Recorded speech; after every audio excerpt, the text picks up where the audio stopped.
wonderfully made. She's heaven's angel, so strong, even in struggle, yeah. When life comes like a storm from every angle, she rises above it all, the backbone of every home. Nothing compares to all she do. The true meaning of every family. She's the glue. Yeah. Where would we be without you? You brought us Martin, Malcolm, and Obama. Yeah, and Jesus too.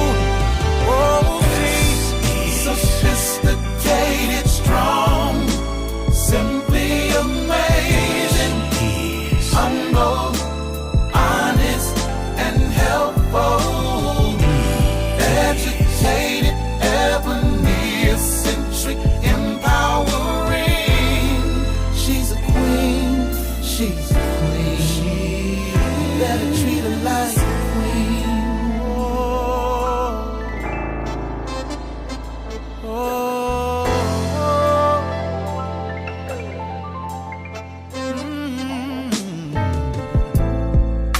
Her strength is amazing. Life inside, 9 months she's carrying. Back to work, cause the family she's carrying. Society don't give her just due, but she prevails and stands tall. A champion, a true woman. But nothing compares to all she do. Yeah, the true meaning of every family. She's the glue. Yeah, oh. And where would we be without you? Yeah, you brought us Martin, Malcolm, and Obama, and Jesus too.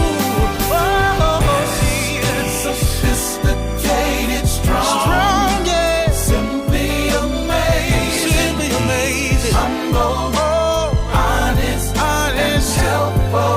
Not only that you are educated, yes you are, eccentric, empowering. You're mine, she's a queen. You're mine, you're my.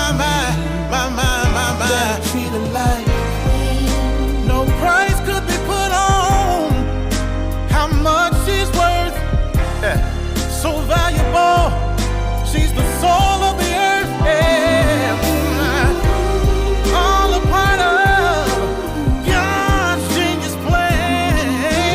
Powerful as she can be, the man's H-E-L-P. Yes, sophisticated, strong, simply amazing. She is humble, honest, and helpful. What I like about her is she's educated.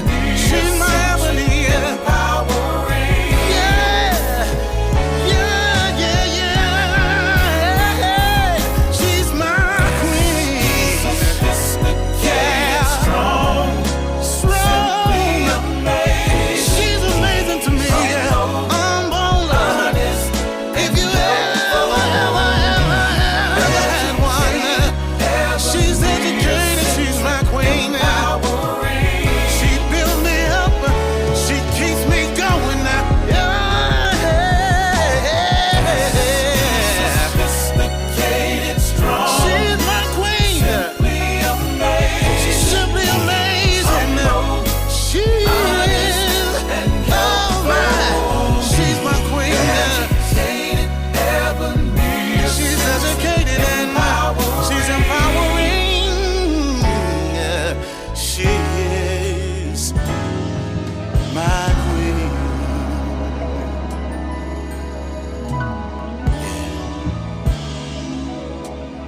Well, hello. This is RC Blakes, and I want to welcome you back to another Let's Talk with RC Blakes. As you can see, I am learning my new equipment, and I am having a ball with it. Now, I need you tonight to invite a lot of other people to come into this conversation. You know, when we do premieres, we're able to let it sit up for a day or so and people can see that it's coming. But when I'm live, coming like this, you know, it's almost impromptu. So I think I know you need to help me to just push the issue a little more just by inviting, sharing, and, just getting more people involved in the conversation tonight. And I have a very, very good one tonight that I think is going to bless you. I had the occasion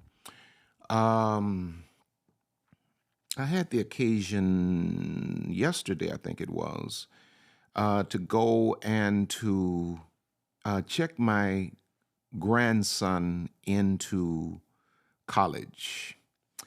And while there, he was in his room, and he had some friends there, and he had two young ladies there that are also young collegiates.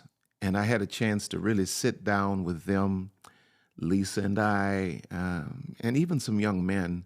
And I had the chance to really just share my heart relative to, how I prayed that they would live their lives and take full advantage of their opportunities. And so I was, kind of beating around the bush, I suppose, a little bit.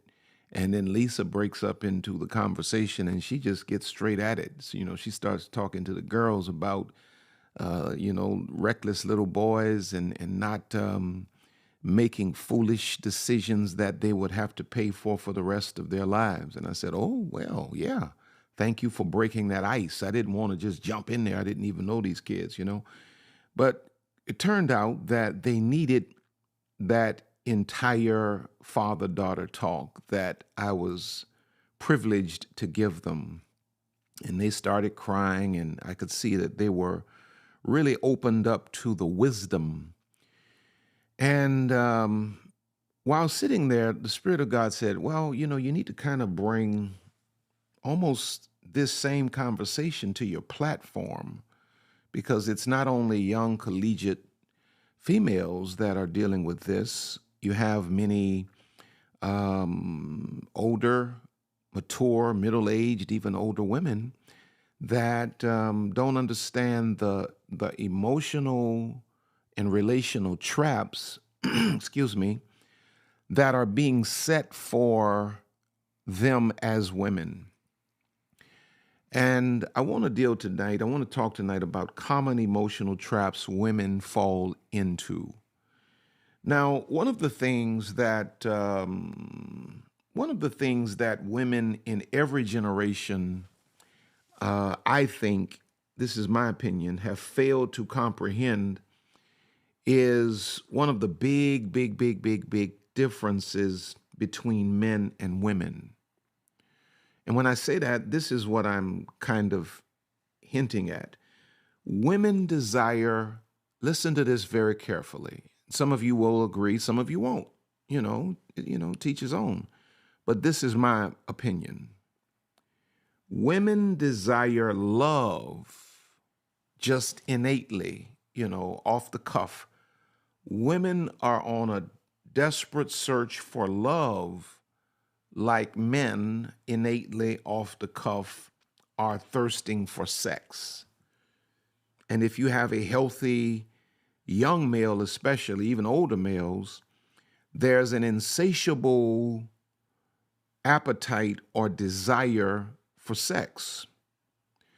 Well, just like a man has an insatiable desire for physical connection with a woman has built within her nature an innate desire for intimacy or connection with the right man. And so when a man gets a woman, listen to this very carefully, when a man gets a woman to love, when he gets her to open up and to actually love, she is then emotionally compromised. It's kind of like if you go to, Proverbs, where King Lemuel's mother is teaching him about the ways of kings. She says to him, don't give your strength to strange women. And she's talking about sex. A man is compromised in a place, in a sexual place. He is physically weakened by sex. A woman is compromised emotionally when she feels like she loves a man, be it the right man or the wrong man. If she feels like she loves him, she is then emotionally compromised. This is why I believe that we see the impact of soul ties to a greater degree in the woman or in women than we do in men. Now, if you go to 1 Peter chapter 3 and verse 7, it reads like this: "Likewise, ye husbands, dwell with them according to knowledge, giving honor unto the wife as unto the weaker vessel, and as being heirs together of the grace of life, that your prayers be not hindered." He's instructing the husbands to love and honor the wife because the wife is the weaker vessel.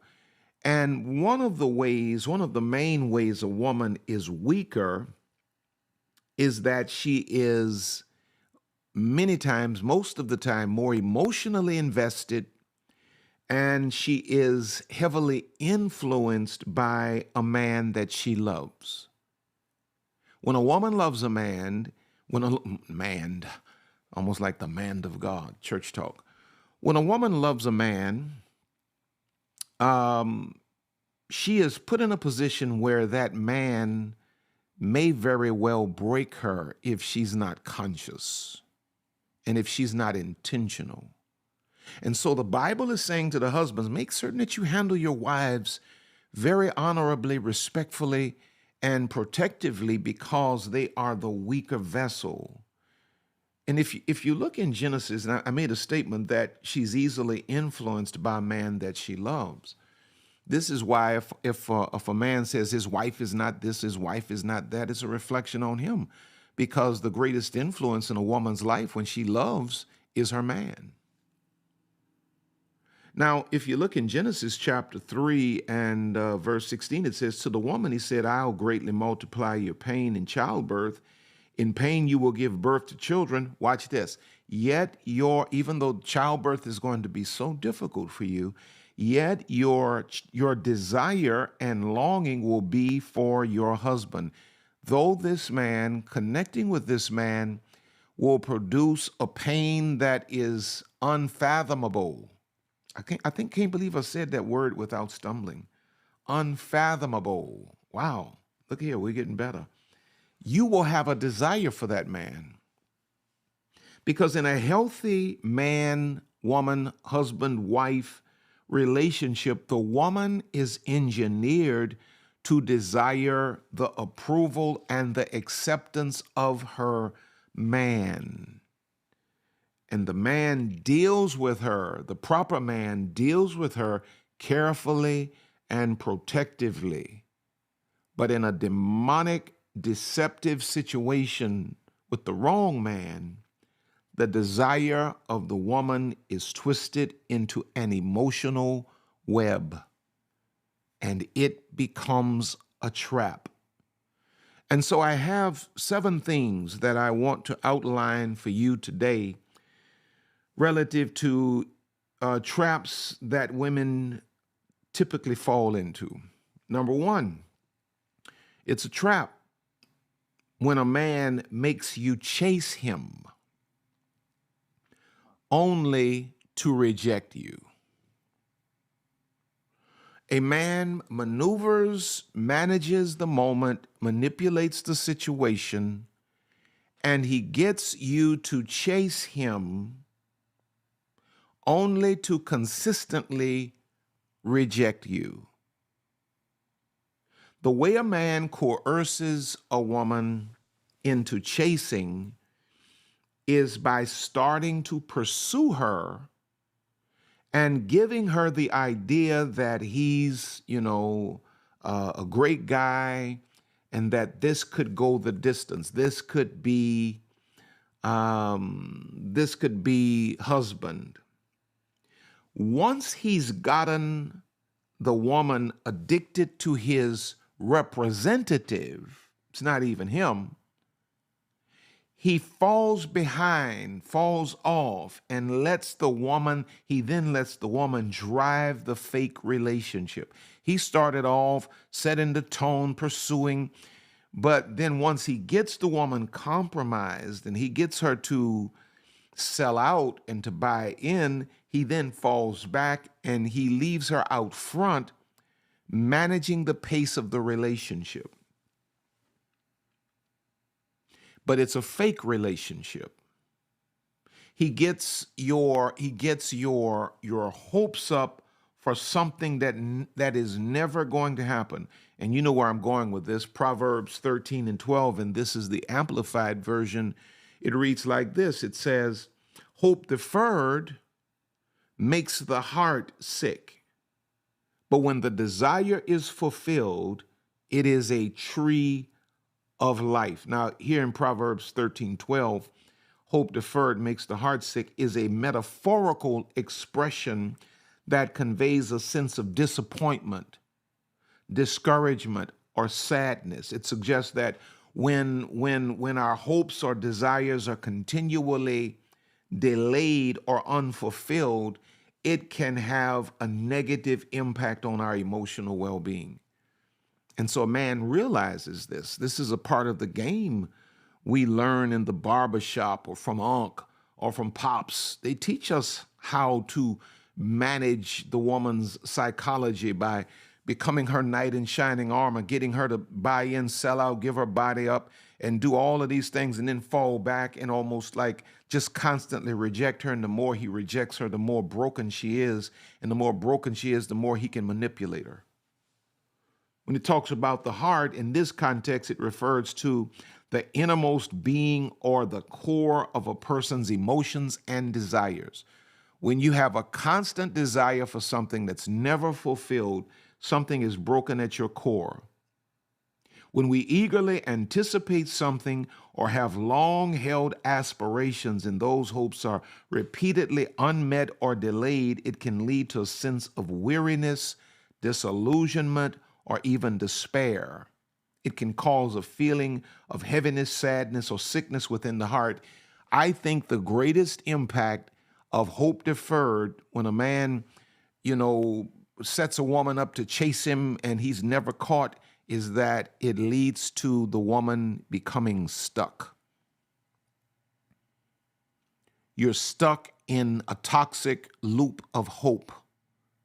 And you look around, you're out of your 20s, you're into your 30s, still in this loop. You're out of your 30s into your 40s, still in this loop. It is always a trap when a man sets a woman up to chase him. Y'all know my position. A lot of y'all don't agree with me. I'm cool with that, but I'm sticking to my guns. It is not natural. It is not wise. It is not advisable for a woman to chase. A woman must never chase. Why, Bishop? Why, RC? A woman must never chase because her emotional construction does not allow for rejection. The masculine soul is established to deal with, process rejection, but the feminine soul of the woman is not designed to process rejection properly. So number 2, traps that are often set for women. Letting a man move into your house. That's a trap, babe. That's a trap. That's a, you wifey anyway, and so, we may as well get used to how it is to be with one another, so let me move into your situation. Let me move into your crib. Cribs are for babies. You're a grown man. Because here's my opinion. Here's my opinion. And I know that there are many different situations, but 99.9% of the time, I believe my opinion holds true.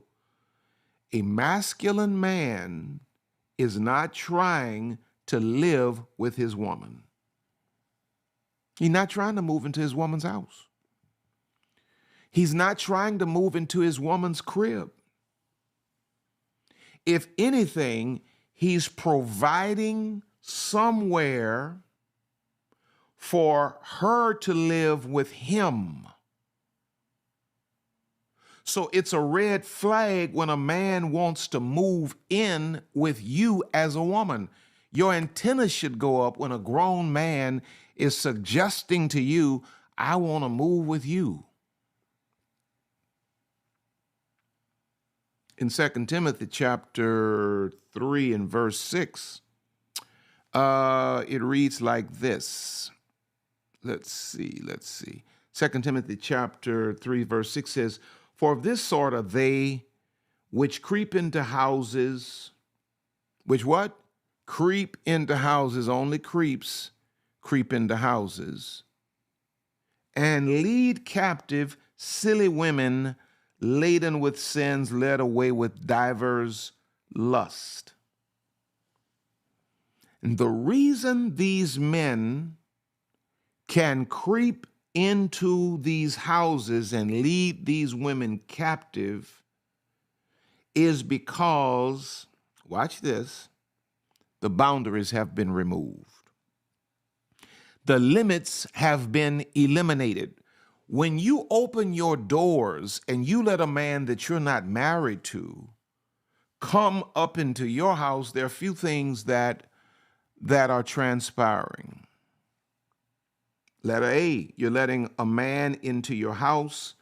When you let a man into your house, you are eliminating your neutral ground to be able to think. You see, when you're in a relationship and you meet him here or there, when you go back to your house, that's a safe zone.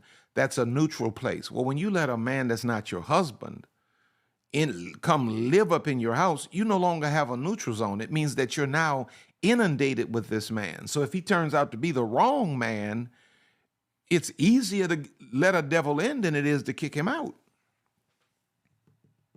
It's easier to get possessed than it is to get exorcised or delivered. Letter B, letting a man into your house lets him off of the hook to prove that he can take care of himself.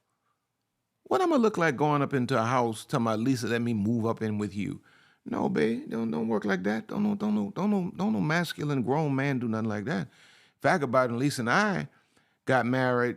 I had a little spot that, was my bachelor pad. I sold that, and we orchestrated that thing that when we left our wedding day, our wedding ceremony, we went to our own house that we had together. Right? Because don't no grown man move into no house with no woman to my, let me crash with you for a while. What's wrong with your ends? You can't afford to take care of yourself? If you can't afford to take care of yourself, you shouldn't even be out here entertaining a woman. Because first stage of manhood is that a man got to prove he can take care of himself. Then he got to prove he can take care of his woman and a family. Then he got to prove he can take care of his community. If you can't provide a roof over your head, you got to live with me? Oh, no. Letter C, letting a man in your house allows him the space to create an emotional, financial, and spiritual soul tie. Well, he gonna sleep over there, I'm gonna sleep over. Babe, please, I was born at night, not last night. Come on, babe. You know that man ain't gonna stay down that hall no time. That man coming right up in that room with you. You know what's happening. Proverbs 25:28 says, he that hath no rule over his own spirit is like a city that is broken down and without walls. If you so head over heels and you so in love with somebody that's not even really made a commitment to you, because if a man want to live with you, he should marry you. I don't understand how y'all say, well, we waiting to get things together to get married, but you're sleeping up in the same bed, making babies and doing everything else. I don't get that. It just seems like manipulation to me, and it seems like the woman is getting the worst end of the deal. Any man that want to live up in your house should want to, first of all, bring you to the altar and marry you, make you his wife. Third thing, Third trap that's often set for women is a man that has an unclear ex-relationship status. You don't really know what it is. Oh, we not together. It's complicated. It's complicated. Well, why would you tie another person up in all of these complications? Because the last time I checked, if you don't want to be with somebody, you're supposed to go down there and talk to the lawyer and get your stuff legally. If you say y'all not together, why are y'all on the phone every day? You say y'all don't want to be married. Y'all not good as husband and wife. Why you don't have a divorce yet? And then here you are as a woman, you're tied up in all of this confusion because your little heart wants a man. You want a man so bad, you just tied up in all of this stuff. A man that is pursuing you, but is in limbo relative to his former relationship, is probably setting a trap for you. It is a red flag for a man to not clear up his former relationship, definitely before he attempts to go too far with you. Why would this man get all up in the bed with you and his ex-relationship is not clear? It's not settled. Because any man that's been separated, listen to this very carefully, any man that's been separated for years and not divorced is either confused about what he really wants to do, if he loves her or not, or he's running game on you and his ex-wife. He's sleeping with both of y'all. He's running game on his ex-wife and the new woman. Because, people get divorced and still stay in the bed together. And you don't realize it, but you part of a trio. You all up in a harem. You just don't even know it. James 1:8 says, double-minded man, they ain't gonna like this one tonight. A double-minded man is unstable in all his ways. How can you trust a man that can't make a decision?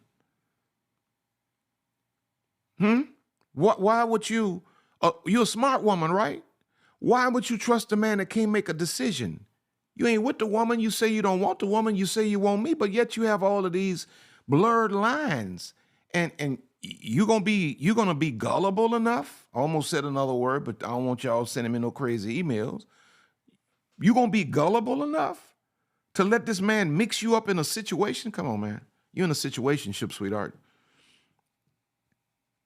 You are in a whole situationship. And it's a trap when a man that is an unclear ex-relationship status is heavily pursuing you and you're biting on the bait. You're setting yourself up, baby. You're setting yourself up. Number 4.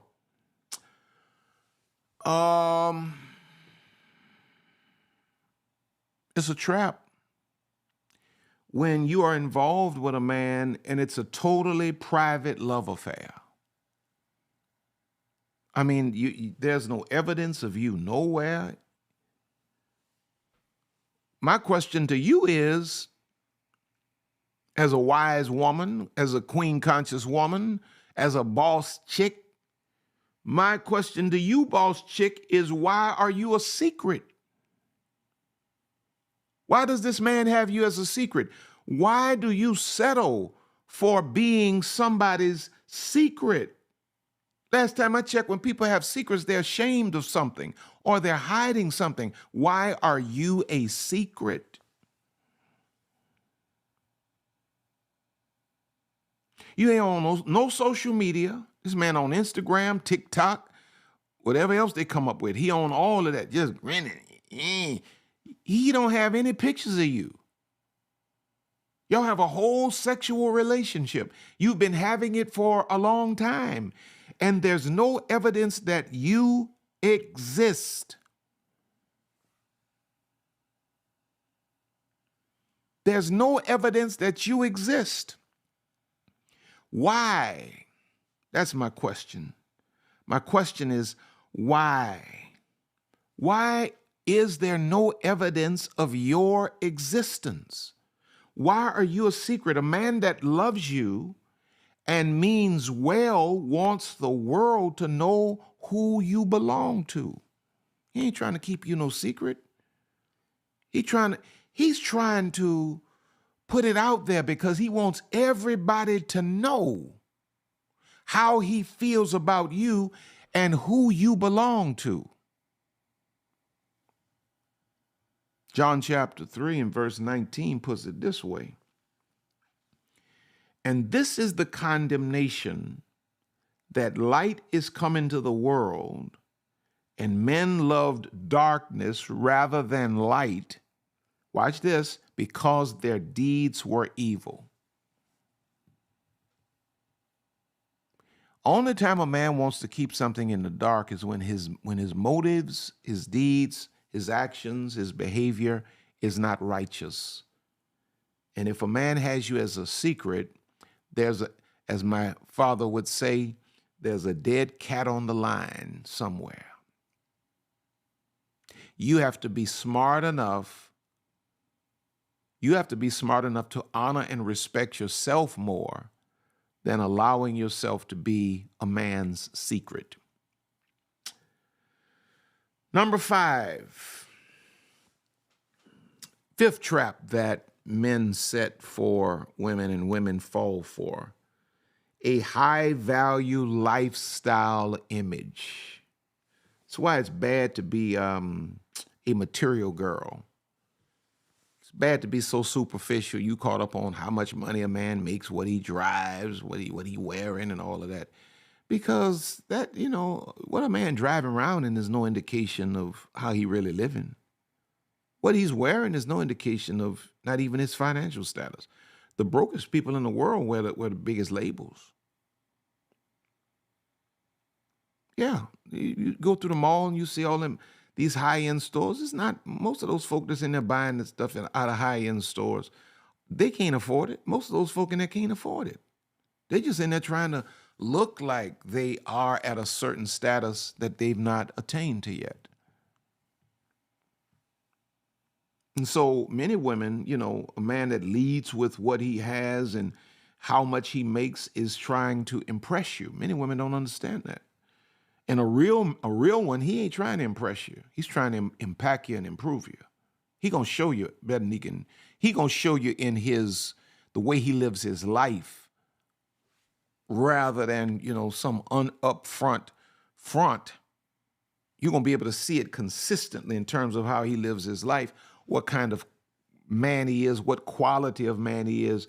What you assume is a high-value lifestyle is often just a high liability life with no value at all. See, cars, that's a liability. There ain't no value in that. That doesn't mean that a man is wealthy or well off because he riding around in a big car. That don't mean nothing. That's a liability.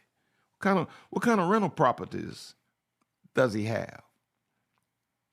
Does he own his own house? Walking around with all these fancy clothes on, with all these logos all over himself everywhere. Logos on the hat, logos on the shirt, logos on the shoes. That's enough right there for you to know he ain't used to nothing. Ain't nobody got no good sense wearing all them logos like that. I'm preaching better than y'all shouting. You ain't got to shout. I'm going to say amen for myself. But women fall for it every day. A man presents a high value lifestyle and women go head over heels. Oh, he rich. If you knew anything about money, you could listen to this conversation and you can understand this man knows nothing about money.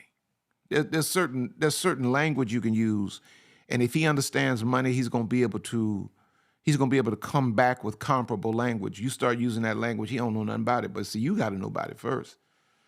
Okay, that's another story for another day. Luke 12:15 says, and he said unto them, take heed and beware of covetousness. For a man's life consisteth not in the abundance of the things which he possesses. You don't know what quality of man I am, but based on what I'm driving around in. You don't know what quality of man I am based on what labels I'm wearing. Glory to God. But how many women fall for that? Get all up in the middle because you think this man is rich and somebody taught you that you need a man with six figures. Man, please. My wife always says 6 feet tall, 6-pack, 6 figures, 666. That's the mark of the beast. You ain't got yourself nothing but a devil there. You got to look at a man's consistent lifestyle. See, number one, a man that's really balling like that, he's going to have to, he ain't got time to be running around all the time. He's going to have to really schedule time with you. He's going to have to say, babe, you know, I got this going on. I got to be over here for this. I got to be, how's Thursday or how's Friday or Saturday? Now, if I need to move some things around, I will. Any man is always up in your face, riding around in these cars and all this kind of stuff here. That's a joke. That's a little boy playing with a childish-minded woman. Grown women see better than that.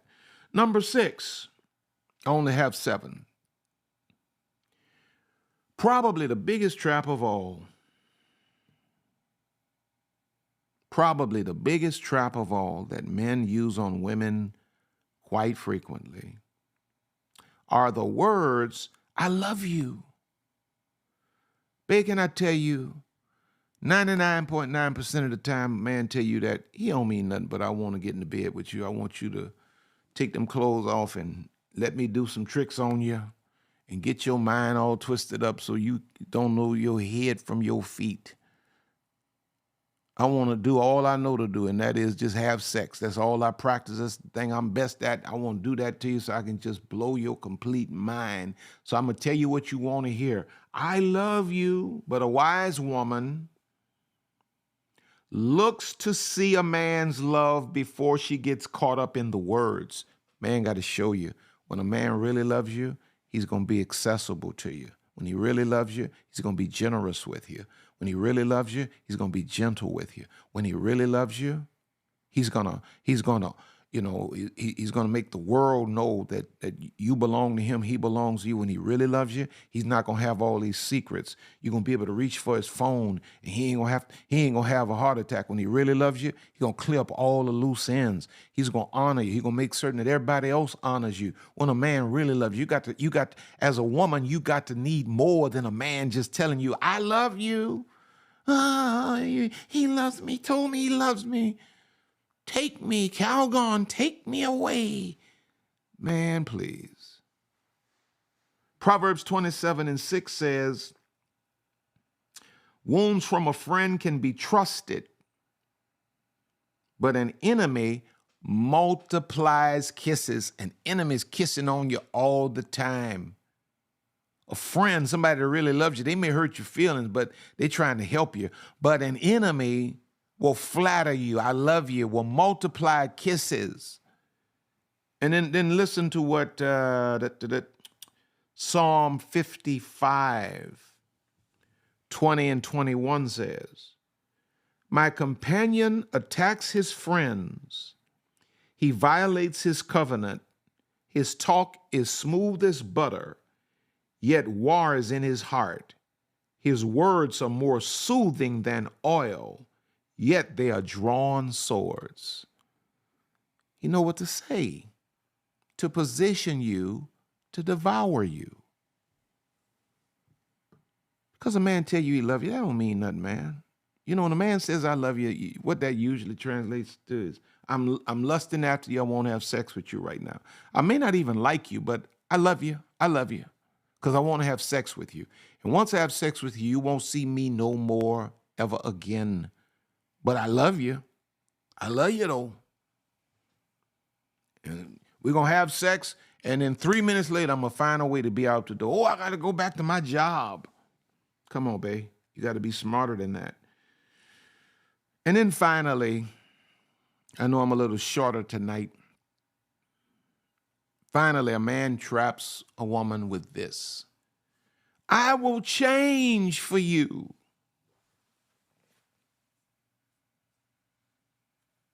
I will change. Give me another chance. I'm going to change. Why are you changing for me, bro? You ain't changed for God. You ain't changed for yourself. But you're going to change for me. When a person tells you, shows you who they are, believe them the first time. Bible says, can a leopard change his spots? No, he cannot. Can a black man, an African, lighten his skin? I guess if he got the right cosmetic surgeon, but he's still a black man. You don't want somebody to change for you. You don't even want that responsibility. You need a man that's mature enough to change for himself. And so, you know, a man go talking about he'll change for you because you done busted him in some stuff that, you know, he shouldn't have been in. You got to believe what you saw the first time. Why do you need to see this over and over and over again before you realize that it is what it is? You don't need no man changing for you. Bro, you should have changed for yourself. If you don't love yourself enough to change for you, you can't love me more than you love yourself. The Bible says you can only love me as you love yourself. So if you didn't love you enough to change for you, you don't love me enough to change for me.